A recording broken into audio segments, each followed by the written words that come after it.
All right, today I wanted to show you a way to make a quilt square out of paper. This is, if we were in class, I would actually be teaching you how to do this with actual sewing. And I think that's a more important skill than ever right now as people are kind of scrambling to make masks. And I'm actually at my mask making station. I've got my sewing machine over here. You might be able to see the corner of it.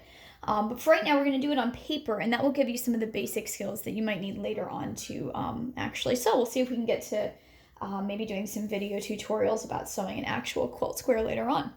So for today, I'm going to make the shoe fly pattern, and this pattern is going to need a square of paper and then another paper with three squares that we're going to use to make the pattern. So I'm going to start by turning my rectangle of construction paper, and this is just scraps I had left over from a project I didn't want to use the brown for. So I'm going to actually, you could measure, and that's a totally reasonable way to do it. What I would do to make sure it's square is measure this side.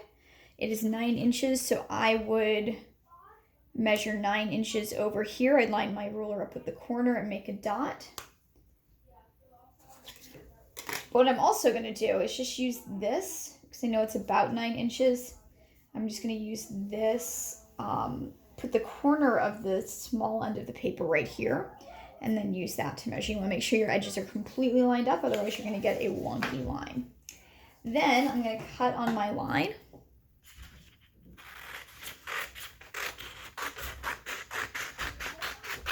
And this is going to be the basis of my quilt square. Now, I'm going to do some basic math. You guys thought we weren't going to have to do any math right now, but we totally are. So if I want to make my squares for my pattern, it needs to be divided into kind of rows of 3. So I'm going to divide my length or width, because it's a square, it doesn't really matter which one's which. I'm going to divide my length of 9 inches by 3. So 9 divided by 3 is, everybody, it is 3. You are brilliant. So I'm going to make a 3-inch square. I'm going to do that by measuring. So here is 3 inches. I'm going to go from this corner over. I'm going to measure this way 3 inches. And if you would like to use a pencil rather than a marker, that is probably a really wise choice.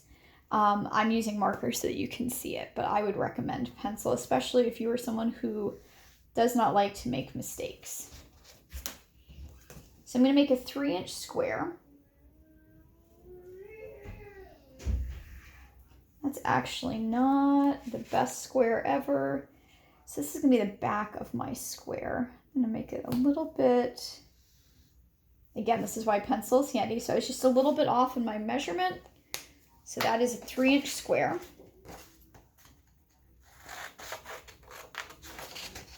I'm going to cut that out. And now I'm going to use this as a pattern so I can cut 2 more squares that are 3 inches. So I'm just going to outline. I'm lining this up in the corner and letting the corner do most of the work for me. And then I have some more room over here.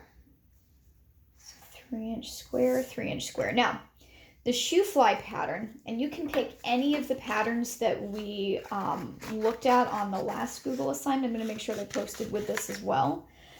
You can use any of those. The shoe fly pattern I like because it's minimal cutting.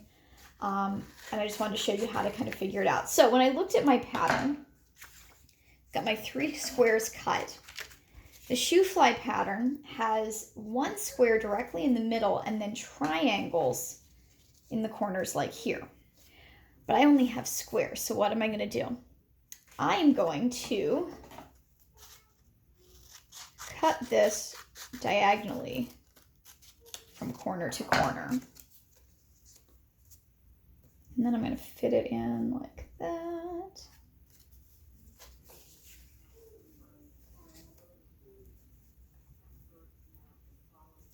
And then I'm going to cut this one diagonally.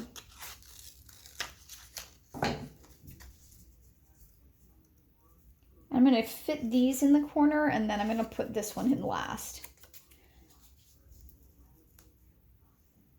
And you'll notice like this one here, my cut wasn't totally perfect, but that is okay. And I started to do a design on the back of this. So I want to make sure all of my pieces fit together. And then I'm just going to glue them down. Now, ideally, you're not going to have much overlap. So I'm trying to make sure that these fit together as neatly as possible. Once you're done, you can go ahead and, I'm actually going to use this side of this one. So I'm going to move this around a little bit. Once you're done, you can add patterns to your different colors.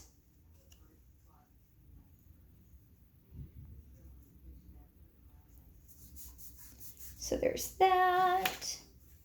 I'm going to add some glue to this one. You can add glue to all of them so it sticks. I'm not going to do it to all of them, otherwise this video is going to be super long and you'll be like, Miss Noble, I just watched you glue stuff forever. So on this one, we can add kind of a, I don't know, sparkle star pattern. Because most of the time when people would do quilts, they just use whatever fabric they have left over. This is actually kind of how I'm making the masks that I'm making right now. I'm just using whatever fabric I had left over from different projects.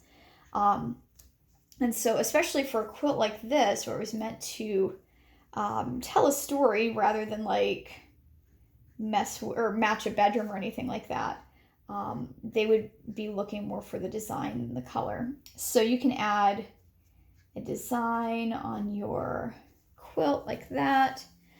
You could do stripes, you could do polka dots, circles, whatever it is you want to do.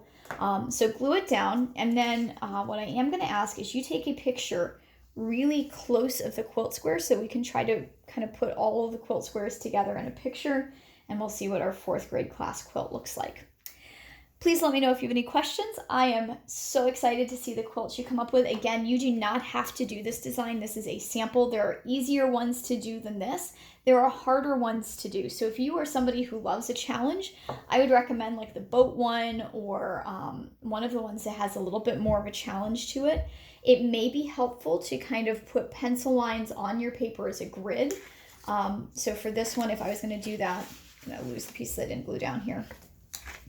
For this one, if I'd wanted to do rows of 3, I could have, I'm going to use a pencil for this so I don't mess it up.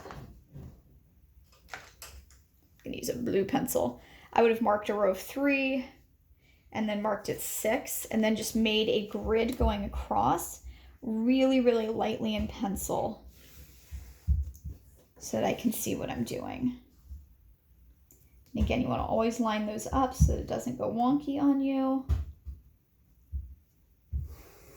Just go across and then row of 3 over here. And that way I know where my squares are supposed to be lining up. And it makes it a lot easier. It's kind of like making your own graph paper. Measuring is super, super important whenever you do quilts. And I've got to confess, when I was a kid, so like this, I could just lay my grid pieces down, lay one here, and have the rest of these kind of line up so it matches. See how much easier that makes it? So that is an alternate way to do it if you are struggling with that measurement piece. When I was a kid, I used to hate doing the measurement part. Just frustrated me a lot, but now that I'm older, I realize that if you don't measure, it's going to ruin everything. So I hope you have fun learning how to make a quilt. I cannot wait to see what you guys create on your own. Let me know if you have any questions.